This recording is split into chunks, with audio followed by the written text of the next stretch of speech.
आप सभी भाई बहनों का आध्यात्मिक ज्ञानात्मक चैनल की संध्या बेला ज्ञान कक्षा में एक बार फिर स्वागत है। आज की चर्चा का विषय है अपने इरादों को मजबूत बनाएं। देखिए, आज की चर्चा में जो मजबूत बनाने का जो एक शब्द हमने डाला है, ये आध्यात्मिक विषयों के प्रति है। देखिए, भौतिक विषयों में तो हम सभी भाई बहनों के जो इरादे होते हैं, लक्ष्य होते हैं, इच्छाएं होती हैं, वो आरंभ से ही मजबूत होती हैं। तभी तो देखिए, आप देखोगे ना कि हम अपने बच्चों को 2.5-3 साल के ही होते हैं तो नर्सरी कक्षा में भेजते हैं, प्ले स्कूल में भेजते हैं। किस लिए? ताकि वो भौतिक शिक्षा को ग्रहण करें। किस लिए? ताकि वो जैसे ही युवावस्था में आए अधिक से अधिक धन कमाए। यानी कि एक साधारण मनुष्य के जो भौतिक लक्ष्य होते हैं, विषय भोगों के प्रति जो लक्ष्य होते हैं, संसार की इच्छाओं की प्राप्ति के लिए, तो उसके इरादे आरंभ से ही मजबूत बने होते हैं। लेकिन मनुष्य जोनी तो देखिए कर्म जोनी है, साधना जोनी है। साधना जोनी का विशेष महत्व इसलिए क्योंकि मनुष्य जोनी पाकर ही हम अपने जीवन में सत्वगुण का जितना अधिक संग करते हैं, उतनी उतनी आपकी हमारी आध्यात्मिक उन्नति होने की संभावनाएं, बनने की एक संभावनाएं होती। ऐसा नहीं है कि सत्वगुण का संग करने मात्र से ही आपकी हमारी आध्यात्मिक उन्नति होने लगती। लेकिन आरंभिक स्थितियों में देखिए, जैसे कहते हैं ना, आईएएस की परीक्षा में बैठने के लिए एक आरंभिक जो एक परीक्षा है वो प्रिलिमिनरी टेस्ट होता है। जब तक हम उसको ही पास नहीं करते तो जो मुख्य परीक्षा आईएएस की होती है उसमें हम बैठने के अधिकारी ही नहीं होते। क्योंकि परमात्मा तो देखिए विशुद्ध सत्वगुणी सत्ता है। आत्मा और परमात्मा ये विशुद्ध सत्वगुणी सत्ता है। जबकि ये जो माया है, तमोगुण, रजोगुण और सत्वगुण, इनकी सम अवस्था को ही प्रकृति कहा जाता है। और ये 3 गुण नित्य बने रहते हैं। किसी एक गुण की प्रधानता होती है, उस समय विशेष में दूसरा गुण गौण होता है, तीसरा गुण अति गौण की स्थिति में रहता है। अब देखिए, हम जो वीडियो बनाते हैं, ये हमारी वीडियो ब्रह्म मुहूर्त में ही बनती है, क्योंकि ब्रह्म मुहूर्त में ही प्रकृति की एक विशेष अनुकूलताएं होती हैं, परमात्मा की ओर से विशेष कृपाएं बरसती हैं।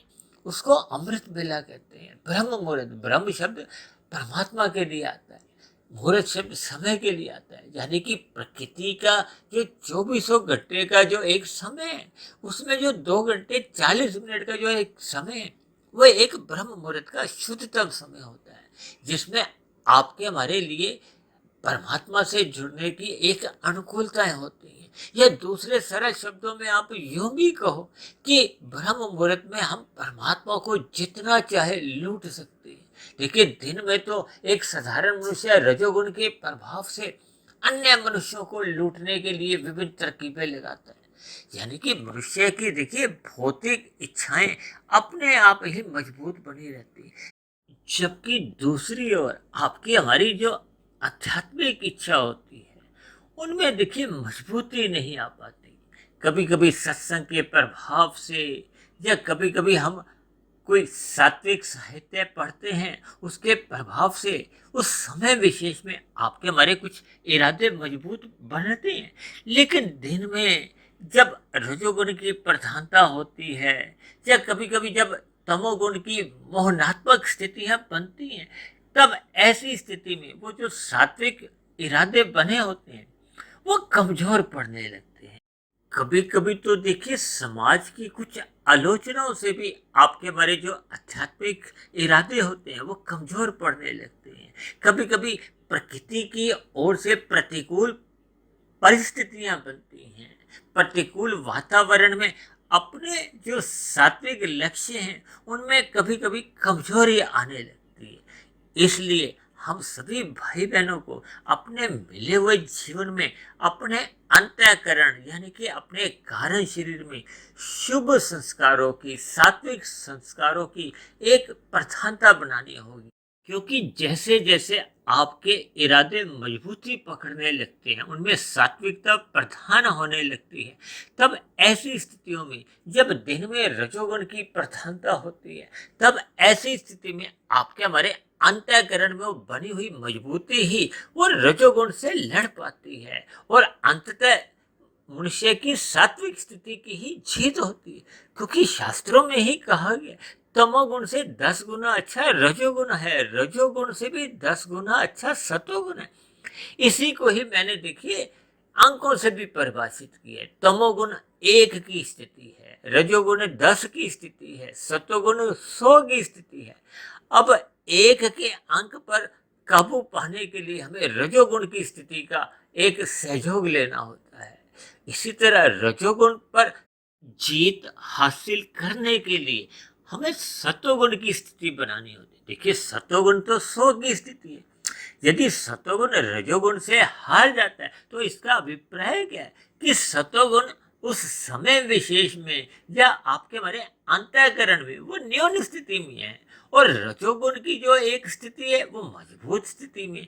देखिए बलशाली होने पे ही जब जब रजोगुण बलशाली होता है और सतोगुण की यदि न्यून स्थिति है, तब ऐसी स्थितियों में अस्थायी रूप से देखिए सतोगुण की एक हार हो ही जाती है। लेकिन अंतोगत्वा देखिए कहते हैं ना, सत्यमेव जयते, यानी कि सतोगुण की जीत निश्चित मानी जाती है।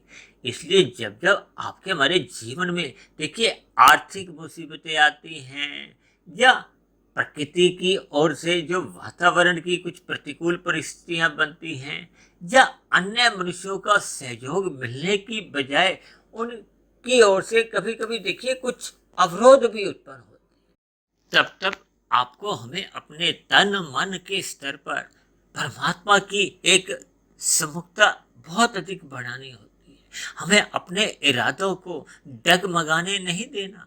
अक्सर ऐसी प्रतिकूल परिस्थितियों में एक साधारण मनुष्य भटक जाता है, इसलिए हमें ज्ञान का दीपक सदा जलाए रखना होगा, सात्विक स्थिति मजबूत बनाए रखनी होगी, परमात्मा की स्मृति सदा बनाए रखनी होगी। भले ही समाज में अन्य लोगों का समर्थन मिले या नहीं मिले, हमें सत्य के मार्ग पर परमात्मा को पाने का एक लक्ष्य सदा बनाए रखना होगा। ऐसी सभी शुभ स्थितियां नित्य आपके हमारे तन मन के स्तर पर जब बनी रहती हैं, यानी आपके हमारे जो एक आध्यात्मिक इरादे हैं उनमें मजबूती यदि बनी रहती है, तो फिर परमात्मा की कृपा एक दिन सहज ही बरसने लगती है। हमें परमात्मा रूपी मंजिल की प्राप्ति हो जाती है और आपका हमारा मिला हुआ जीवन सफल हो जाता है, सार्थक हो जाता है। ऐसी सभी शुभ स्थितियां हम सभी भाई बहनों के जीवन में नित्य हर्षण बनती जाएं। इन्हीं शुभकामनाओं के साथ आज की चर्चा विशेष को हम यही विश्राम देते हैं। कल सुबह ब्रह्म मुहूर्त कक्षा में फिर मिलते हैं। तब तक अपने आध्यात्मिक मित्र सुधीर भाटिया फकीर को आप इजाजत दें। आप सभी भाई बहनों को शुभ रात्रि।